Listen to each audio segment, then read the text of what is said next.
Okay, I think my TBR for the week is The Crown of Oaths and Curses by J. Bree. I really need to get this one done, and I'm really excited about it. This is like a fated mates, real enemies to lovers. Like, they literally despise each other, and I'm really excited. I've never read anything like that. Also, The Assassin's Blade by Sarah J. Maas I need to get through. I mean, iconic Throne of Glass. You know, I'm doing a Throne of Glass read along with my Patreons, so excited for this one. And then if I have time, I would really like to try a Sarah M. Craddock. I own The Claw and the Crown, but I do think that there are a few others on Everand, so I might try out an audiobook on Everand. I will have time for an audiobook. I also might do the next book in the Court the Scroll and Lovely series because the audiobook just came out, but I think so far these are really my plan for the week. I have finished the first story in this. It's called The Assassin and the Pirate Lord, and to be honest, I'm so glad that this was not my first introduction into the Throne of Glass world. Oh god. If you don't know, I have technically read the first and second book in this series. I read Throne of Glass and I read Crown of Midnight 2 or 3 years ago, and then I never continued and I unhauled the series because I decided I wasn't interested in continuing at that point. But coming into this year, I decided to give it another try, and I'm doing a read-along over on my Patreon. And so I'm starting with The Assassin's Blade this time because so many people said you had to read it first, not third. I'm technically kind of doing both. In my opinion, this is the worst introduction to Selena that you could get. In this first short story you have with her, she comes across as a whiny little 16-year-old that I just want to strangle. I didn't feel that way the first time I read Throne of Glass. I felt like she felt like a badass assassin, which is what she's supposed to be. And in this one, I could not believe her assassin skills. We don't see them. We're just kind of told about them. She says she can do this, this, and this, and this. To be honest, Sam is way cooler than she is in this. I also don't like him. I feel like their feelings really flipped really quickly, and I just don't think that this is going to be the book for me because of that. I'm really, really nervous that this is going to not be a favorite. And I gave Throne of Glass 4 stars the first time I read it. Like, I honestly don't know why I unhauled the series, considering I really enjoyed both Throne of Glass and Crown of Midnight. So something was just wrong with me. But I'm nervous for this one. I did not like that first short story. I think that it didn't do anything for me. It just made me dislike Selena. How am I supposed to believe that she is an assassin after she literally went against anything that an assassin would do? Like, anything. I don't know. I will update you when I read another one. I'm spending my morning just editing my Dragon TBR video so that can go live during the weekend, and I'm watching The Real Housewives of New Jersey. I am on like season 10 of that. I've been working on New Jersey for a long time, and I'm excited that I'm getting really close to the end, and I think the last few seasons have been really, really good. I'm gonna do Miami afterwards. I have Miami and Atlanta left to catch up on. But I did last night read another story in The Assassin's Blade. I read The Assassin and the Healer. I liked that one. Okay, I think we actually got to see Selena be a badass assassin in it. We did get a decent amount of character growth. I will say I really liked Yvonne, I don't know how to pronounce her name. I liked her as a character, but I'm hoping we see her later on in the series, because if we don't, I'm feeling like these are useless. So I'm definitely trying to see where this will connect to the plot later on. I don't want it just to be character development, sadly. I think that there was no reason for me to read this if it's just going to be so that you understand Selena more. I feel like it was a 7-book series already. I should be able to understand her without these novellas. I did like that one quite a bit. I would probably give that one like 4.5 stars. I really did enjoy the story of the healer. What else do I have to do today? I need to go to the library and pick up the rest of my books before they go on strike, because my library is going on strike. Good for them. But it sucks when I just decided to be a library user that they're going to go on strike, but good for them. And then I might film a video today. I made myself little like brie bites for lunch. I just didn't have real bread to make a sandwich. I had a baguette, so little baguette, some meat, some brie, some apple, and some hot honey. It's going to be delicious. I did not film today, but I did go to the library and I picked up my 3 holds. This is where we talk things out, the writing retreat and the collective. These are for 72 hours in the reading nook. There are books that I think I might get to. I'm currently just sitting on the ground trying to like make piles of what I would count out of my comfort zone and things I would count in my comfort zone, so that tomorrow I can film that TBR, because I am just going to do a giant list of books that I'm interested in reading, potentially in 72 hours, and then however the wheels play out will will determine what I'm reading. So far, the out of my comfort zone stack is getting pretty big, but also in my comfort zone is filled with a lot of long fantasy books, so I don't know what I'm doing.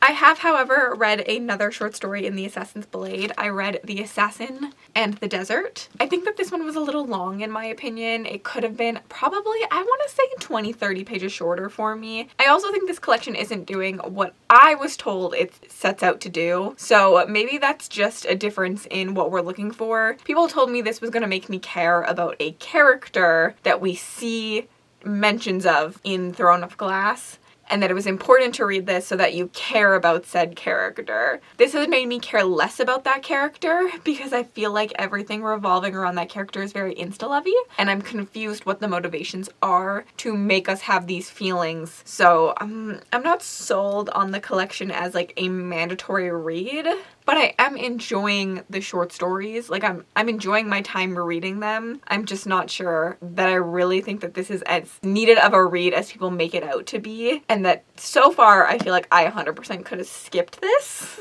but I'm still enjoying it. I liked what we learned about the world within The Assassin and the Desert. I think it was interesting to see a different place, a different culture, a different society outside of where we see her usually. Yeah. I finished Assassin's Blades and I have very, very mixed feelings on this, and I think that could have upset a few people. The last two stories I liked. I did like them. Here's the thing, I think the stories individually I liked. I enjoyed my time reading them, but I feel like the pressure to read this as part of the TOG series is so insane for what it is. I don't think anything that I read in this book wasn't something I had already interpreted, something I'd already made guesses at, something I'd already figured out reading TOG. On one hand, I actually think the opposite happened because the relationship in this, I don't understand how we get to the trauma of TOG after the relationship in this, because I assumed when I was reading Throne of Glass that they had been like bonded for a really long time, and this makes it clear that they haven't been. So I actually think reading this first would have ruined my enjoyment of Throne of Glass, which is such an unpopular opinion to have, but this didn't do it for me in terms of that character that everyone screams is the reason you have to read this book. I just like think it was very insta-lovey, and when I read Throne of Glass I didn't get that vibe. So I'm gonna take my hot take elsewhere. I am giving this 3 stars. As I said, the actual stories are enjoyable. I think reading this third is my recommendation if you are going to read it. I don't have a lot to say about this. They're like short stories. They do all flow as one, so they're not really a short story, which like was in some ways annoying because they're written like short stories and they repeat a lot of what the other ones did. It was almost like reading a first book and then a second book, and you know how the first part of a second book, because it's been a year, recaps you on what happened in the first book? That's what all of these short stories did, but because I was reading them in like a collection, I was annoyed by that. Overall, like, I did love the world building expansiveness of this. I do think that you care for Selena a little bit more in this than you probably did in the first Throne of Glass when it like starts off. So I did enjoy this, I just didn't love it, and 3 stars. I have a busy night, actually. Oh god.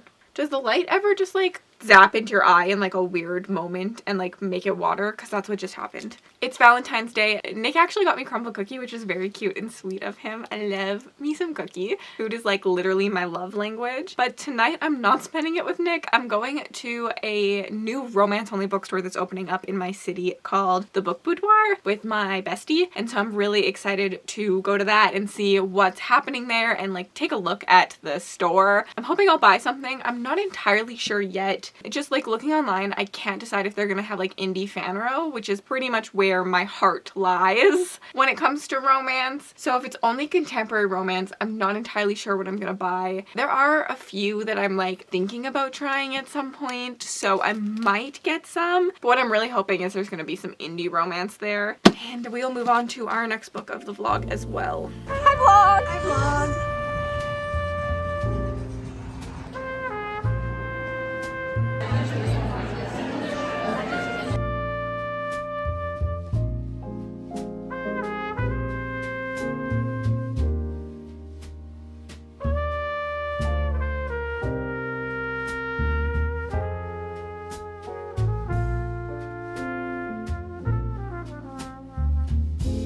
I just got home from the bookstore and hanging out with my friend. I didn't buy anything. The bookstore, honestly, like, the vibes were there. It was really pretty and fit like the book boudoir vibes in my opinion, but they didn't have a lot of stock or like a lot of bookshelves. Obviously they're new and I think that that will change as they grow, and I'm really excited to see where they grow from here. I'm really excited to have a romance-only bookstore in Edmonton. I'm excited to see if they do like events and things like that. A midnight release party for some of the big romances I think would be a lot of fun to have in our city. So I'm really excited for what that means. But yeah, their fan row shelf was definitely like very small and was a lot of like SJM, which I already had all the SJMs that I needed. They definitely had like some of like the hit books, but nothing that really sparked my interest. But the vibes were very pretty. I am now gonna take my makeup off because I'm tired, and I'm gonna lay in bed and I'm gonna watch more Real Housewives of New Jersey because I'm addicted. I'm literally addicted. Someone stop me. I'm also going to read some of The Crown of Oaths and Curses. I need to start that. Yeah. Did you hear that? Where are you? Mickey, where are you? I have no sheets on my bed. They're in the wash.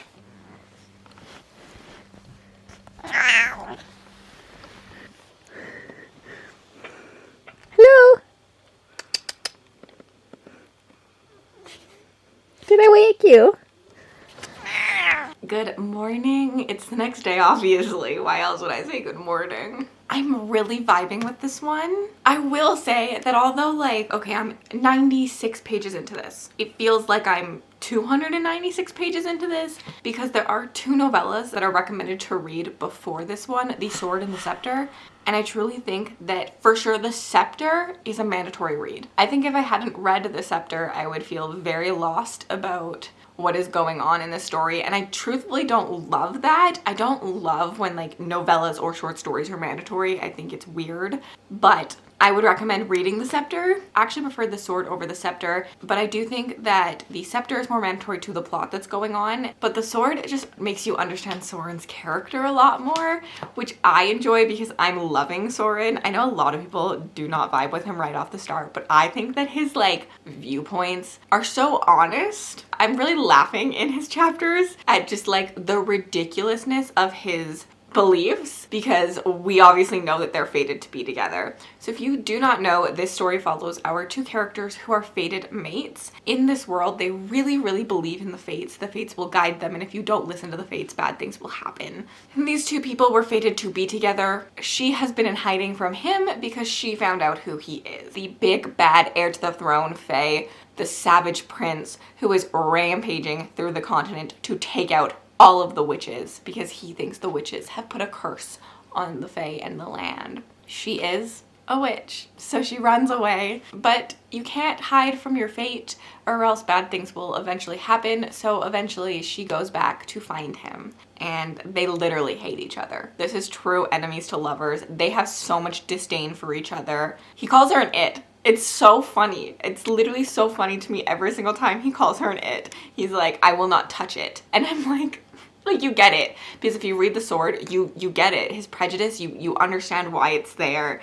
But it's just so hilarious because you know that at some point they're going to have to become lovers. And I think this won't work for a lot of people, but I'm really excited to see this progression. My dad got me, he always gets me Valentine's Day gift, but one of the things he got me was this Bean Boozled thing. When we were younger, we went to a store and there was like Harry Potter jelly beans. They like had matching ones, so like you got one jelly bean of one color, but it could have been the good flavor or the bad flavor. So you didn't know what you were getting. And I was really young, and I remember this very clearly of him making us all try jelly beans enough that I had a school project where I wrote a story about the Harry Potter jelly beans that he made us try. So we're gonna do this. How do I open this? He also said that he specifically bought it so that I could do it live with all of you. A supportive parent we love, but also why does he want to put me through this torture? A little like spinning wheel on the top of this that you spin to get your flavor. This one says you can either get strawberry banana smoothie or dead fish. I'm so scared. Okay. No!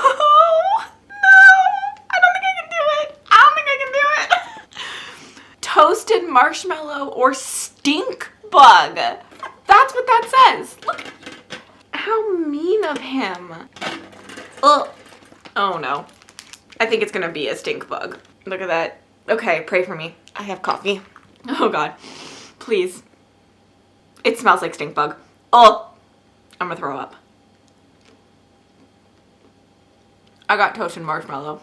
That was good. That was so scary, but that was good. I don't think I'm ever gonna do another one. Well, my plan for the day is to not eat another jelly bean because I'm going out on a winning one, and to read 100 pages of this, maybe more, and I need to do some laundry as well because I've really been forgetting to do that. I'm about another 100 pages into this and I'm still really enjoying it. I think I prefer Soren's POVs over Rook's, which I also preferred his novella, so I'm not surprised. He has a lot of like the politics and the world building happening in his, and hers is just like very repetitive of her magic, which I think some people could really like, but I'm really into like the politics of the world for sure. The writing is a little repetitive, so I can understand how this wouldn't work for everyone. It's not like the most polished writing I've ever read. However, I'm having a good time with it, so I think I'm gonna give it a pass. My plan is to maybe read a little bit more of this, and then I'm going to curl up and watch more of Real Housewives of New Jersey. However, I did just watch an episode of Death and Other Details with my mother, like the newest episode that just came out. We've been watching that together, and I really like it. We watched Only Murders in the Building together. We obviously like really loved that one. That is such a fun time show. If you haven't seen it, you definitely should watch it. So we decided to watch Death and Other Details together, which is a very different vibe, but still like a murder mystery. And I'm really enjoying this one. It's more of like a slow drama, but it definitely has some charm to it. I would recommend. It doesn't have like the comedy Murder in the Building has, but there is still like a little charm to it. And it has the guy from iZombie, and he pretty much looks exactly the same but older. And I mean, he looks pretty mighty fine in my opinion still. Yeah, there is some good eye candy in the show. The security guard is also pretty good looking. I've been enjoying those. So I stayed up last night reading till far too late into the night, and I'm now on page 437, so I'm getting really close to being done this. I am flying through this. I think that this book is so addicting. I'm really, really enjoying my time with it. This is the book club read for Indie Archive, which is mine and Mel for Melanor Reads Patreon book club. We have like a Discord where we're chatting about this, and definitely this has been hit or miss for some people. I think a lot of the reasons that I could see someone hating this is specifically for Soren's POV. His prejudice is so deeply rooted that he literally hates her. Like, he hates her. And it's so frustrating at times because he's not listening to anything she says. He doesn't believe anything she says. But I think that this is such an honest truth about what hate and prejudice and lack of knowledge can do to someone, because Soren is not stupid. He's not a stupid character in any way. However, secrets have been kept from him in order to change his point of view on something so strongly, and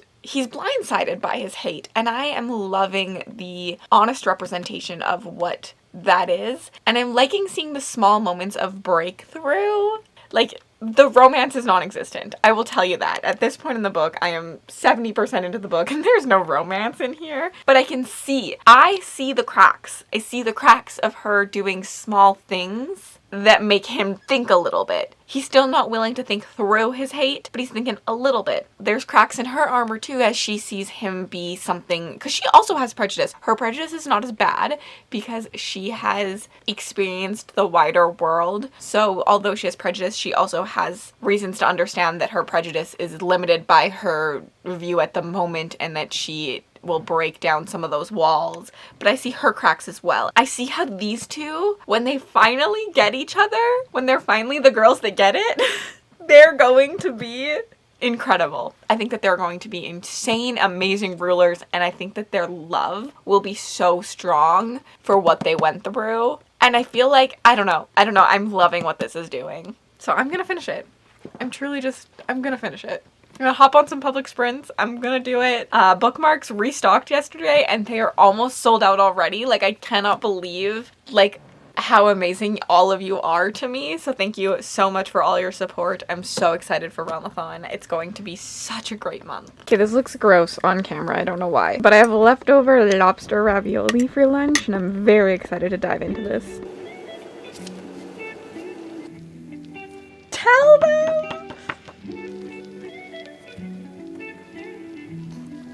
That's it? Wait, that's it? No, I need more. I need more. What?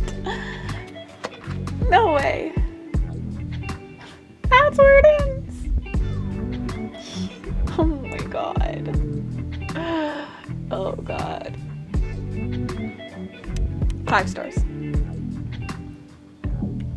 I'm gonna sit on my thoughts and update you in a bit, but I had so much fun with this.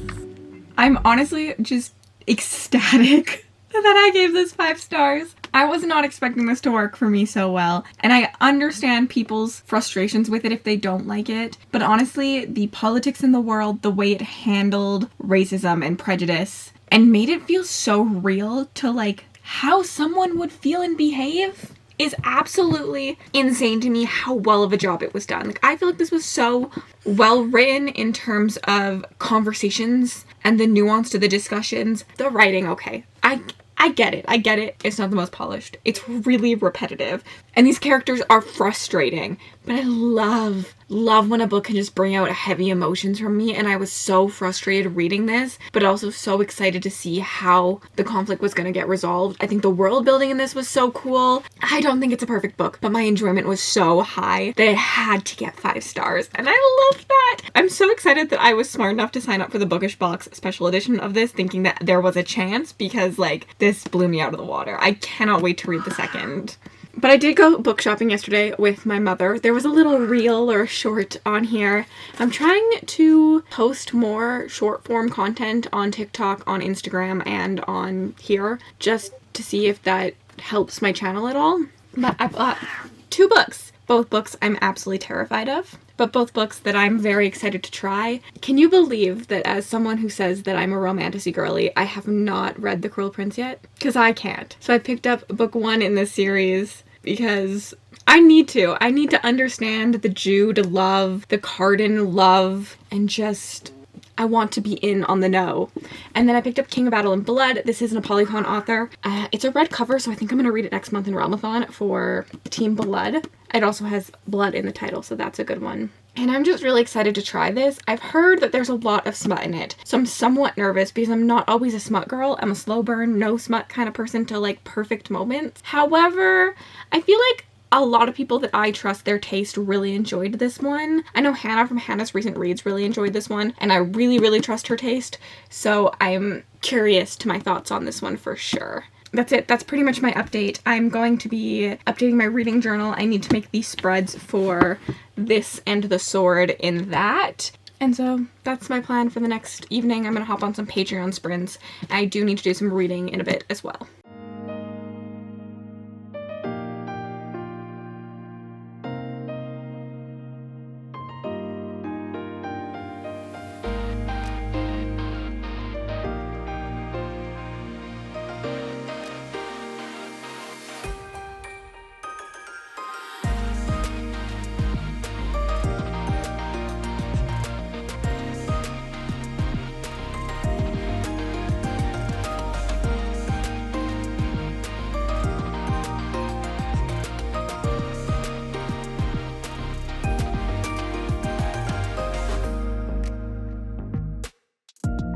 I have started the 3rd book in the Court This Cruel and Lovely series. I'm really, really liking it so far. This one starts like right in the action, which I really appreciated. I think the 2nd book was a little bit slow, so I didn't love the 2nd book. I still really liked it, but I didn't love it the way I loved the first one. But I think I'm about 7 chapters into this one, and I think this one is shaping up to be just as fun as the first one. I like where the plot is going.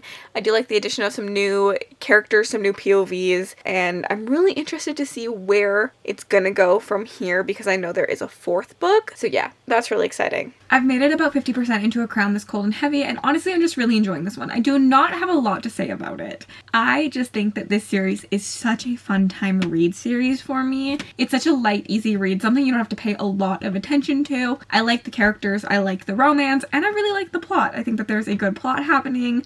It is action-packed, it's exciting. I like learning more about the magic systems, and this 3rd book is really hitting it with a bang for me. It's doing all the things I loved about the first one. I do wish we had more moments of our couple together, but because of where we are in the story, it does make sense. I am hoping that the latter half has a little bit more moments of them together because that is truly why I loved the first book so much. But overall, I like how book 3 has expanded on the series as a whole. I'm really enjoying it.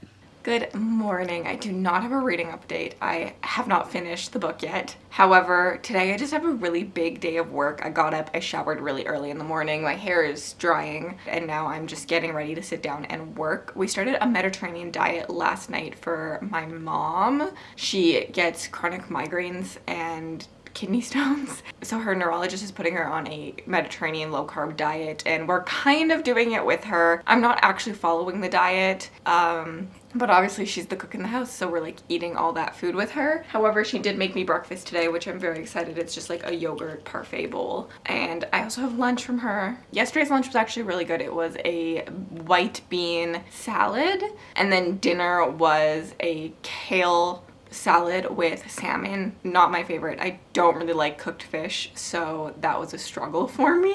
But today's is peach and brie chicken, and that sounds absolutely delicious to me, so I'm really excited for tonight's dinner. So that's like the big update in my life. We looked at another house this weekend. We both liked it but didn't love it, so who knows what's happening. It's not worth what they're asking for, so like we're just like kind of taking our time looking at houses. But we did do that, and then I'm currently packing the last of the bookmark orders to go out. I have about 100 to pack today, and those will go out, and that's exciting. It's exciting to almost be done packing bookmarks. I hate packing bookmarks. I love designing the bookmarks. I love getting the bookmarks. I like seeing them out in the wild world, but packing them is not my friend. I do not like it. So I'm gonna pack, I'm gonna watch TV. There's the last episode of Vanderpump from tonight that I need to watch, and oh, also I watched Alone yesterday. I watched the whole season 1 of Alone with my mom, and I'm addicted to that show, so I might need to continue on to season 2, because you're just following these people who are dropped alone in the wilderness. If they're the last one to tap out, like if they do not tap out and everyone else taps out, they win $500,000. But like they're just in the wilderness, they have to feed themselves, there's bears, there's like everything, and it was crazy. Honestly crazy. I highly recommend watching if you haven't watched. Really good. There's like 10 seasons, so I'm really behind on the trend, but now I'm kind of obsessed. That's it. That's all I gotta update you with. I'm gonna eat my breakfast, and yeah. I just finished A Crown This Cold and Heavy, and it was the perfect timing because 72 hours in, the reading nook starts in literally 4 hours. So I needed to get my book done before that. Sadly, this does mean that I didn't have enough time to read The Claw and the Crown. I got 10 pages into it. I did read a chapter. I really, really like the writing of this. Like the first like 3 lines really pulled me in terms of like I think what the writing style is going to be like. I really liked it. There exists a realm set upon an isle, surrounded by a sea no one has ever traveled beyond. Let's begin again, shall we? There exists a realm set upon an isle, surrounded by a sea few have traveled beyond. As with all histories, truth begins where the victor decides. Like, what? I already know I'm going to love this book just from those few lines. I love conversations about how the winner controls history. Like, history is determined by the victor. It's a very, very true fact, and I'm gonna eat this up, I think, when I finally have time to read it. But A Crown This Cold and Heavy is getting a 3-star for me. It's probably like a 3.5. I really enjoyed my time. I really enjoy this story. This book has so much plot in it. I think this is my downfall. For a while I thought I was going to give it 4 stars, but I wanted to see more character interactions between our 2 love interests that weren't just sex. There is a decent amount. I'm not saying there's 5 spicy peppers. There's probably like 1 or 2 spicy peppers in this, but like I'm not a spicy pepper kind of person, so like there felt like too much smut in this for me. I wanted their interactions to be more like banter and fun and conversations between the 2 of them, but when they finally had gone days without seeing each other, they got back together and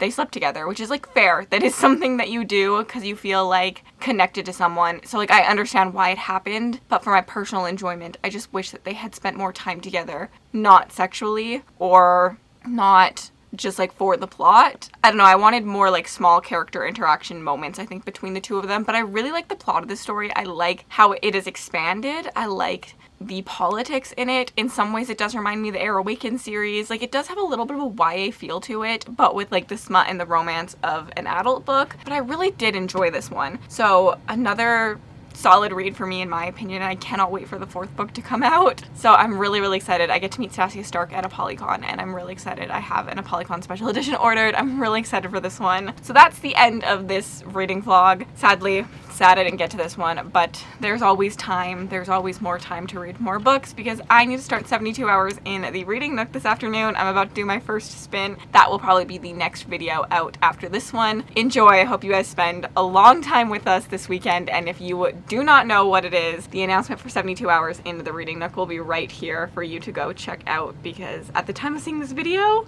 we are in the reading nook and you can still join.